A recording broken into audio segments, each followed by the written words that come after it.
Hello, my dear students. We are studying the lesson 2.2, The Boy Who Broke the Bank.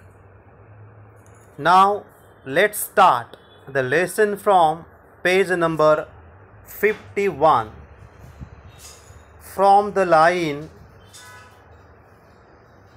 he hurried back to the. Dear students, in the last video, we learnt that when elderly gentleman got that sad news from Deepchand, from that barber, he went to the general merchant shop because he wanted to call to Seth Govindaram. After that, he hurried back to the barber's shop and told Deepchand. अशा पद्धतीने तो दीपचंदला बोलतोय, the bird has flown. To whom called the bird? bird या ठिकाणी कोणास म्हटलंय? नक्कीच याचं उत्तर तुम्हा सर्वांना माहितीच असेल. The bird हा शब्द elderly gentleman Seth गोविंदरामला बोलतोय. Elderly gentleman said to Deepchand that the bird has flown. पक्षी उडाला. मित्रांनो, ह्या वाक्यामध्ये जर टेन्स ओळखायचा असेल तर आपण सांगू शकतो the bird has flown. the bird आहे सब्जेक्ट, has आहे to have चं फॉर्म आणि flown हा V3 आहे. याचा अर्थ वाक्यामध्ये प्रेझेंट परफेक्ट टेन्स आहे, पूर्ण वर्तमान काळ आहे. If I tell you to convert the tense into perfect past tense, तर याचं उत्तर आपण असं लिहू शकतो, द बर्ड हॅजच्या ऐवजी हॅड लिहायचं, हॅड फ्लोन. तर अशा पद्धतीने आपण पूर्ण भूतकाळामध्ये ह्या वाक्याचं बदल करू शकतो. चला पुढे बघूया. द बर्ड हॅज फ्लोन, पक्षी उडाला, म्हणजेच सेठ गोविंदराम उडाला असं या ठिकाणी एल्डरली जंटलमॅनला सांगायचं आहे. Seth Govindram has left term. Definitely it means a collapse. नक्कीच सेठ गोविंदराम शहराच्या बाहेर निघून गेलेला आहे. ती बँक कोलॅप्स झाली आहे, तिचं दिवाळखोरी निघाली आहे, बुडीत झाली आहे, अशा पद्धतीने 100% खात्री ह्या जंटलमॅनला वाटते. And then he dashed out of the shop making a beeline for his office and chequebook. तर तो शॉपकडे निघून जातो आणि त्या ठिकाणी लाईनीत चेकबुकसाठी उभा राहतो. Beeline means the direct route, सरळ लाईन त्या ठिकाणी असते for the chequebooks. Hope so you got this paragraph. Now see the next one. The news spread through the bazaar with the rapidity of forest fire. विद्यार्थी मित्रांनो, ज्या पद्धतीने जंगलात वनवा पेटतो आणि त्याची जी गती आपण पाहिली ऐकली असेल तर प्रचंड मोठी असते, अशाच पद्धतीने that spread in that people नगर. एखादी अफवा जेव्हा पसरते आणि ती अफवा ज्या पद्धतीने वनवा पेटतो तशाच पद्धतीने ती अफवा पसरते आणि त्यामुळे समाजामध्ये अनेक वाईट दुष्परिणाम आपण आज दिसून येतात.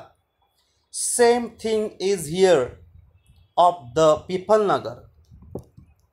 That news spread through the bazaar with the rapidity of forest fire. From the general merchants it traveled to the shop. पहा कशा प्रकारे ती बातमी पसरली, अफवा पसरली. जनरल मर्चंटकडून शॉपकडे, सर्क्युलेटेड अमंग्स द कस्टमर्स, तर मर्चंटकडून त्याच्या कस्टमर्सकडे ती बातमी गेली, and then spread with the various directions, आणि पीपल नगरच्या संपूर्ण दिशांमध्ये सगळीकडे ही बातमी वाऱ्यासारखी, वणव्यासारखी पसरली. टू द बीटल सेलर म्हणजे पानवाला, the tailor, the free vendor किरकोळ विक्रेते जे आपण म्हणतो, the jeweller, the beggar sitting on the pavement. बेगरचा अर्थ आपणास माहिती असेल. बेगर म्हणजे भिकारी, पेव्हमेंटवर बसलेले, फुटपाथवर बसलेले भिकारी.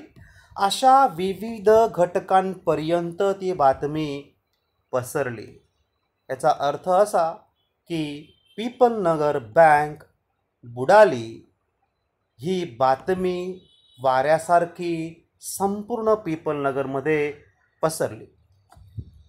आता याचा दुष्परिणाम काय झाला, या अफवेमुळे काय काय त्या ठिकाणी घडलं, we are going to see here. See the next paragraph. Old Ganpat the beggar. Dear students, it's a next character.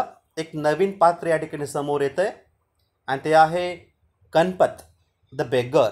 Ganpat नावाचा भिकारी.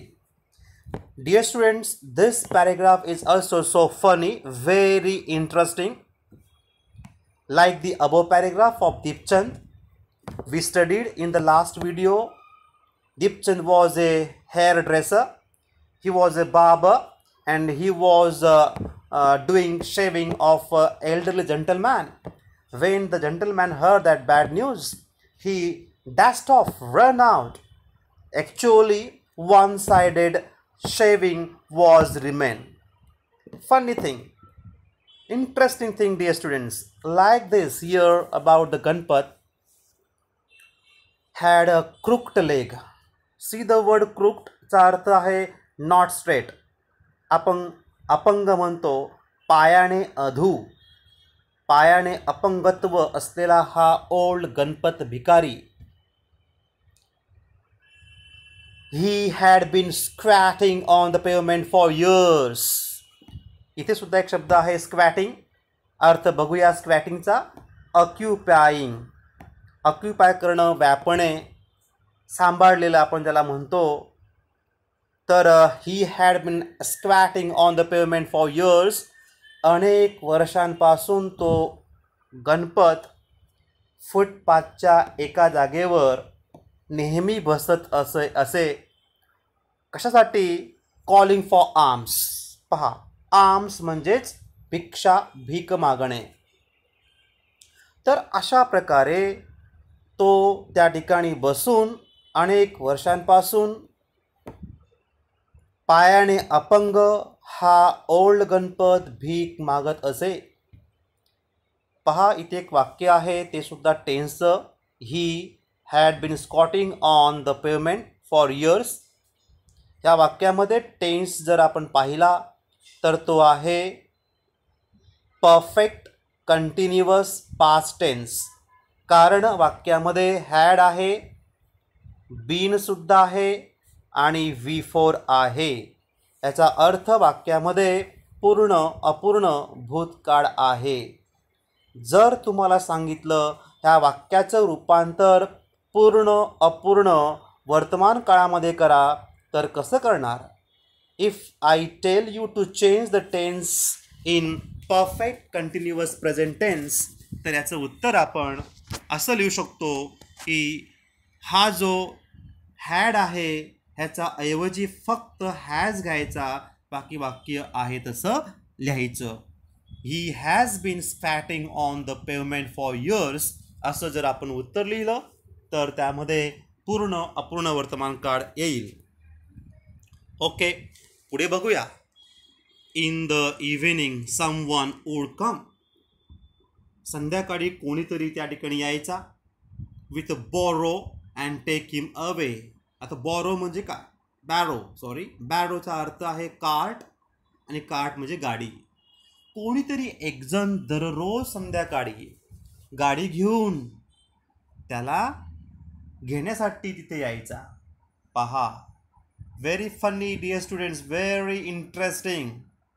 I think you heard such a many stories of beggars who has had lots of money.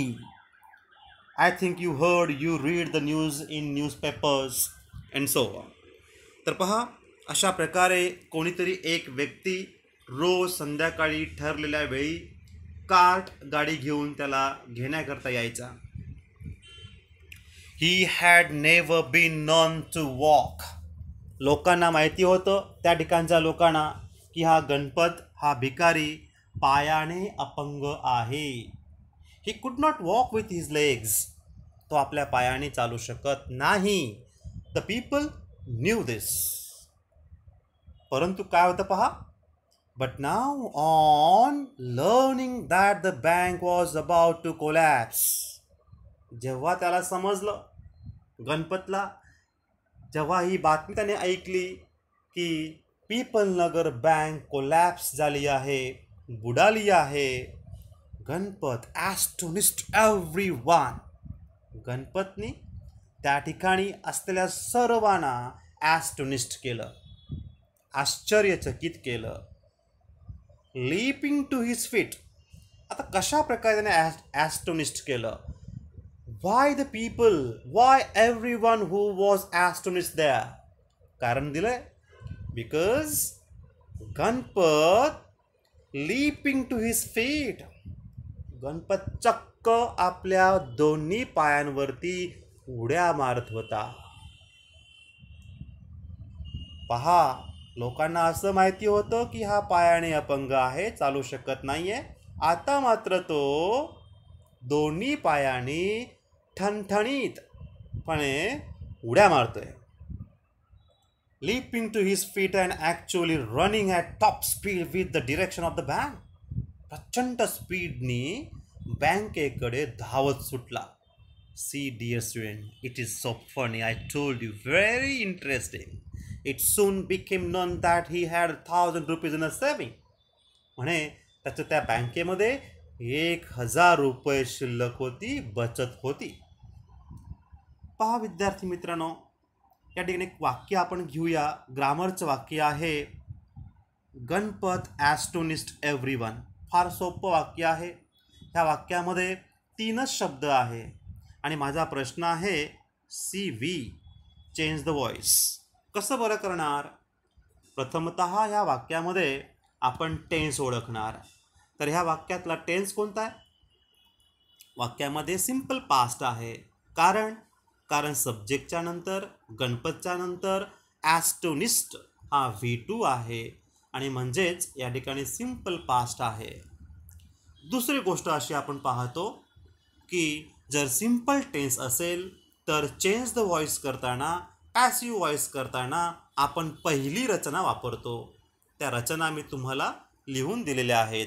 ती रचना अशी आहे, ऑब्जेक्टला आपण subject बनवतो, त्यानंतर त्याच काळातील टू बीचं रूप आपण वापरतो, त्यानंतर तिथे असलेला जो क्रियापद आहे त्याचं तिसरं रूप वापरतो आणि बाय आपण घेतो व बायच्या नंतर वाक्यातील सब्जेक्ट जो असतो त्याला ऑब्जेक्टच्या ठिकाणी आपण आणतो. पहा मग उत्तर. आता इथे एव्हरीवनला पुढे घेऊया. हा वाक्यातला ऑब्जेक्ट कार्य करतोय, तो आपण इकडे पुढे घेत आहोत. एव्हरीवन सिंपल पास्ट आहे तर टू बी वॉज घेतला. V3 पाहिजे. इथे ॲस्टोनिस्ट हा सेकंड फॉर्म आहे. थर्ड फॉर्म त्याचा तोच होणार, ॲस्टोनिस्ट. अशा पद्धतीने स्पेलिंग आहे ॲस्टोनिस्ट. नंतर आपण बाय लिहायचा आहे व बायच्या नंतर सब्जेक्टला ऑब्जेक्ट करायचा, तो म्हणजे गणपत. पहा, हे याचं उत्तर आहे. Everyone was astonished by Ganpat. Ganpat astonished एव्हरीवनचं पॅसिव्ह व्हॉइसमध्ये आपण बदल केला आहे. Everyone was astonished by Ganpat. Hope so you got it. We studied it. पुढे बघूया. या ठिकाणी अशा पद्धतीने Ganpat running at top speed in the direction of the bank. It soon became known that he had 1,000 rupees in savings. असं कळलं गणपतच्या त्या बँकेमध्ये 1,000 रुपये सेव्हिंग्स होती. पुढे बघूया next paragraph. Men stood in groups at street corners discussing the situation. People नगरच्या कोपऱ्यात लोकांची मीटिंग सुरू, चर्चा सुरू. तुम्हाला माहितीच आहे असं काही घडलं की लोकांच्या गप्पांना रंग चढतो. Peepul Nagar seldom had a crisis. त्या ठिकाणचं जे सेल्डम होतं त्याला जणू काही पेच प्रसंग निर्माण झालेला आहे पीपल नगरच्या. Seldom or never had floods, earthquakes and drought. ड्रॉटचा अर्थ पहा, तो म्हणजे ड्रॉट आहे इथे शॉर्टेज ऑफ रेनफॉल, आपण त्याला म्हणतो दुष्काळ, कोरडा दुष्काळ. And the eminent crash. एमिनंटचा अर्थ आहे standing above others in quality or position, एक चांगली पोझिशनवर असणं. And the eminent crash of the Peepul Nagar bank set everyone talking. Peepul Nagar बँकेचं जे वैभव होतं ते संपलंय, क्रॅश झालेलं आहे, ह्याबद्दल सर्वच लोक त्या ठिकाणी टॉकिंग करत होते, गप्पा करत होते. Set everyone talking and speculating. शब्द पहा, स्पेक्युलेटिंगचा अर्थ आहे च्युईंग ओव्हर, गप्पा करणं, त्यावरती भाष्य करणं. And rushing about in a frenzy. Frenzy म्हणजे फ्युरी, आणि फ्युरी म्हणजे बेलगाम भावनांचा उद्रेक होणे, पेदुंद कृती करणे म्हणजे फ्रेंजी. तर अशा पद्धतीने लोक आपल्या भावना व्यक्त करू लागलेत. सम बोस्टेड ऑफ देअर फोरसाइटेडनेस. शब्द पहा, बोस्टेडचा अर्थ आहे शो ऑफ करणं, फार सायटेडनेसचा अर्थ आहे लॉंग साइटेड म्हणजेच व्हिजन, म्हणजेच दूरदृष्टी.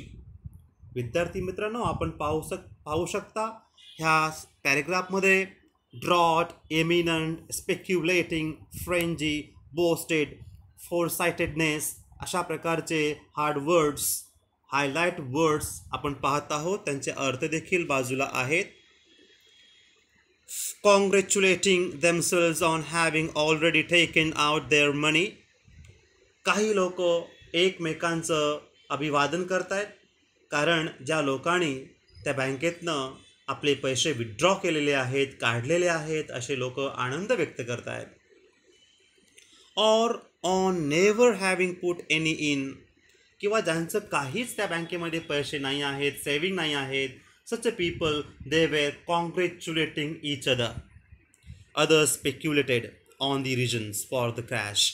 इतर लोक का बरं ती क्रॅश झाली असेल, का बरं ती बँक कोलॅप्स झाली असेल, याबद्दल चर्चा करतायत. Putting, next paragraph. Putting it all down to excesses induct in by set Govindram.